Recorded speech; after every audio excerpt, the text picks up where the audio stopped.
السلام عليكم، ازيكم يا ابطال؟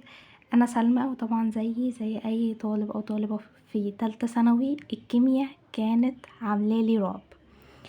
بس قررت اخد خطوه والم المنهج كله في وقت قياسي ان شاء الله، واعمل جدول كده يلم منهج الكيمياء لكل اللي طلبوه مني. الجدول ده هيكون جدول يعني قياسي ورائع بصراحه، واتمنى يفيدكم يعني. النهارده انا جايه لكم باقوى جدول تقدروا تلموا بيه الكيمياء كلها بطريقه منظمه وواقعيه على قد وقتكم وعلى قد طاقتكم بالظبط. هنلم الكيمياء باذن الله في 20 يوم. انا عارفه ان 20 يوم ممكن يكون فتره كبيره، بس يعني احنا هنضغط بس في الكيمياء عامه، انما الكيمياء العضويه هناخدها براحتنا خالص، فهتقدروا تذاكروا مواد تانية جنبها، واحنا محتاجين الفتره دي نضغط نفسنا. وكيمياء زي ما احنا عارفين محتواها كبير شويه. فانا عملت الاول كده تقسيمه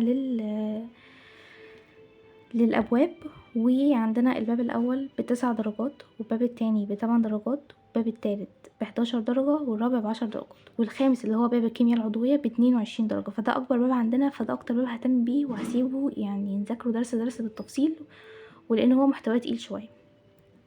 بس ان شاء الله كل حاجه يعني هتبقى تمام وهتتلم، ما تقلقوش يعني. تمام. طيب الجدول هيبقى كالاتي بقى. خلاص احنا عرفنا كده تقسيمة الدرجات وكل حاجة. الجدول بقى هيبقى زي الاتي كده. عندنا هنقسم ان العناصر الانتقالية عندي اللي هي الباب الاول هناخده في يومين، والباب التاني هناخده في يومين برضو. الباب الاول هناخد اليوم الاول اللي هو اول 3 دروس دول اللي هو العناصر، واليوم التاني هناخد الدرسين دول اللي هما درسين الحديد. تمام. في الباب التاني هناخد هناخدها في يومين. اول يوم هناخد اول 3 دروس اللي هما بقى الكشف عن الانيونات والكاتيونات، وده يعني الباب التاني اساسا اقل واحد في الدرجات، فالحاجات ديت يعني عشان كده اديته يومين بس. وانا عارفه ان المسائل رخمه قوي، فسبتها يوم لوحده اللي هو التحليل الكمي والتحليل الحجمي والكتلي. تمام. طيب ده طبعا اهم باب لانه هو في العامة عليه اكتر درجات، وهو على فكرة انا بحسه يعني باب لطيف بصراحة يعني. هناخده على 3 ايام. تمام. هو عبارة عن حاجتين. يعني انا شايفة ان احنا يوم اول 4 دروس، ويوم لل4 دروس التانيين. تمام. ويوم نحل عليه بقى، بس حل كتير قوي بقى، او ممكن يعني نقسمهم زي ما احنا شايفين. تمام. بس انا لما جيت اذاكره يعني 4 ايام و4 ايام، 4 دروس قصدي و4 دروس. طيب هنا الكيمياء الكهربية عندي بقى على يومين. هناخد الجلفانية في يوم والتحليلية في يوم، اللي هو الجزء بتاع الجلفانية والجزء بتاع التحليلية في يومين، وبكده نكون خلصنا الكيمياء العامة في 9 ايام.